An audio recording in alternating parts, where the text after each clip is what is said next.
Vous pouvez prendre pour acquis l'apparence des fruits et légumes que vous connaissez, mais saviez-vous qu'ils n'ont pas toujours été comme ça ? En effet, les humains au fil des années ont façonné certains fruits et légumes à notre goût, les faisant changer radicalement d'apparence. Et c'est pour cela qu'aujourd'hui, nous allons vous faire découvrir 10 aliments qui sont à l'origine totalement différents.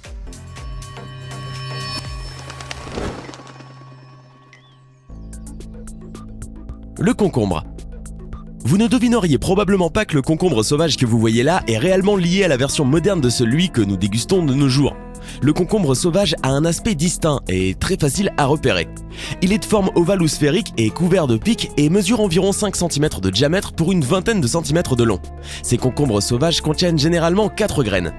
Bien que liée au concombre, cette version épineuse du légume n'est pas comestible et est même considérée comme toxique. Certains rapports disent que les ingérer pourraient même vous tuer. On pense que le concombre est originaire d'Inde et qu'il aurait été cultivé à l'origine pour des raisons médicales. Le concombre moderne ressemble peu à sa version sauvage, il a une forme cylindrique avec une taille pouvant atteindre les 60 cm. Les concombres modernes sont également très comestibles et pauvres en calories, puisqu'ils sont constitués de presque 90% d'eau. La banane. La banane sauvage est assez différente de la collation jaune que nous connaissons. À l'origine, elles étaient trapues, très fermes et remplies de graines grosses et dures. C'est à cause d'elles que ces bananes étaient immangeables. La plupart des gens supposent que ces fruits sauvages devaient être consommés cuits, sinon les hommes n'auraient pas commencé à les entretenir. Cultivée il y a 10 000 ans dans la région qui est maintenant la Papouasie-Nouvelle-Guinée, la banane que nous avons aujourd'hui est un hybride de 2 variétés de bananiers sauvages, le Moussa acuminata et le Moussa balbiciana, qui se sont finalement développés pour donner ce fruit jaune vif bien connu avec son enveloppe pelable. La banane actuelle a des graines plus petites, plus de nutriments et a meilleur goût que sa consoeur sauvage. Cependant, on dit que les fruits ont besoin d'évoluer sans quoi ils pourraient disparaître. C'est parce que ces bananes manquent actuellement de diversité génétique, rendant le fruit de plus en plus vulnérable aux ravages et aux maladies, que l'industrie de la banane pourrait être dévastée. Espérons que les scientifiques parviendront à trouver une alternative viable avant d'en arriver là. La tomate. Nous avons façonné la tomate à notre goût depuis des milliers d'années et son évolution s'est faite en 2 temps. En premier lieu, il y eut l'ancêtre sauvage des tomates. Ce fruit avait une taille similaire au bais et est apparu en plusieurs couleurs à l'instar du jaune, du vert et du violet.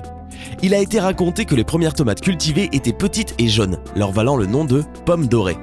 Ces tomates sauvages, après une longue période, ont évolué en tomates cerises. En deuxième lieu, l'homme développera ces mini-tomates pour en arriver à la grande tomate rouge que nous connaissons aujourd'hui. Cependant, ces transformations ne l'ont pas améliorée car au fil des années, elle a perdu certains des gènes qui lui donnaient son goût sucré, la rendant du coup moins savoureuse. À cause de toutes les sélections déjà effectuées, il est dorénavant considéré qu'il y a peu de chances de pouvoir l'améliorer encore. Il est donc probable que la tomate restera la même dans un proche avenir. La carotte. Les carottes sauvages ne ressemblent en rien aux carottes oranges que nous connaissons aujourd'hui. Elles ont été trouvées en Perse autour du Xe siècle et étaient soit blanches soit pourpres. Ces carottes étaient très minces avec des racines fourchues et dotées d'une puissante saveur. Les graines de ces types de carottes ont finalement fait leur chemin vers l'Europe, où elles ont été sélectivement cultivées au cours des siècles afin de réduire leur amertume et d'augmenter leur taille. Il est apparu aussi des variétés aux couleurs différentes comme le rouge, le jaune et le violet. La version orange vif de la carotte moderne est née uniquement pour des raisons politiques. Les Hollandais étaient surtout connus comme cultivateurs de carottes et c'est là que cette variété a commencé à être cultivée intensivement. En effet, les Néerlandais ont commencé à la produire en abondance parce qu'ils ont vu en cette couleur orange un hommage à Guillaume d'Orange qui avait conduit les Pays-Bas à l'indépendance. De là, la couleur est restée et est devenue la version primaire de la carotte que nous connaissons tous. La pêche. La pêche est aussi un autre exemple flagrant de la sélection végétale établie par nos ancêtres dans le but de créer des versions plus grosses et savoureuses d'un fruit ou d'un légume. La domestication du pêcher s'est faite en Chine. 4000 ans avant le Christ, la pêche originale était alors très petite et ressemblait à une cerise. Le fruit avait une peau cireuse et seulement 64% de sa chair était comestible. Celle-ci avait un goût décrit comme aigre doux et légèrement salé, comme une lentille. En outre, la pêche sauvage avait un très gros noyau, représentant près de 34% du fruit total. Après des milliers d'années, les agriculteurs sont arrivés à la version de la pêche que nous connaissons aujourd'hui. L'actuelle pêche a une peau duveteuse et comestible et est 60 fois plus grosse avec 84% de chair comestible, ce qui représente une énorme augmentation par rapport à la pêche sauvage. Le noyau du fruit actuel a également diminué de façon spectaculaire, ne constituant plus que 10% du fruit. La pêche actuelle est également 27% plus juteuse et son goût 4% plus doux. On peut donc dire que ce fruit s'est largement bonifié avec le temps. L'aubergine. L'ancienne version de l'aubergine est totalement différente de celle que nous avons aujourd'hui. L'aubergine est apparue sous différentes formes, mais la plupart étaient rondes. En réalité, elle tient son nom de l'anglais eggplant parce qu'à la base, elle était blanche et ovale ressemblant à un œuf qui grandit à partir d'une plante. Ce légume-fruit pouvait avoir plusieurs couleurs comme le jaune, le blanc ou même le bleu. Certaines des premières versions de l'aubergine avaient aussi des épines reliées à sa fleur.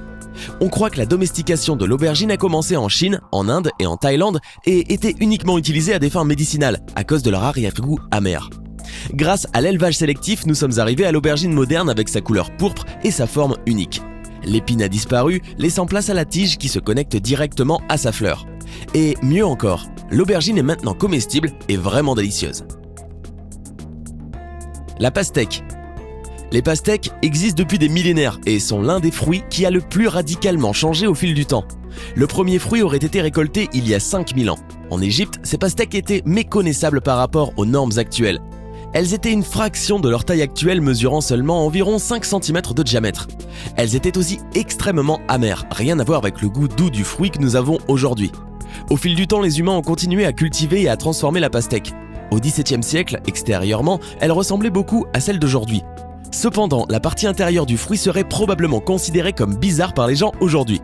Les peintures de l'époque la montrent en effet ouverte, d'un rouge assez clair et ayant des formes tourbillonnantes à l'intérieur avec 6 morceaux triangulaires et une spirale. Le fruit est maintenant plus de 1500 fois plus grand que la pastèque sauvage originale. Son intérieur charnu a également augmenté de taille et est devenu d'un rouge plus vif. Tout l'effort humain a rendu la pastèque plus grosse, plus juteuse et plus sucrée. Le maïs. L'évolution du maïs est un excellent exemple de la façon dont nous pouvons modifier considérablement un légume au fil du temps. Il provient en réalité d'une herbe mexicaine appelée teosinte. Cette plante à peine comestible est petite, malingre et a très peu de grains.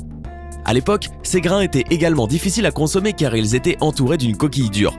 Pour l'éplucher, il était donc nécessaire de le frapper à plusieurs reprises avec un objet dur. Il est également supposé que le teosinte avait un goût très sec ressemblant à celui d'une pomme de terre crue.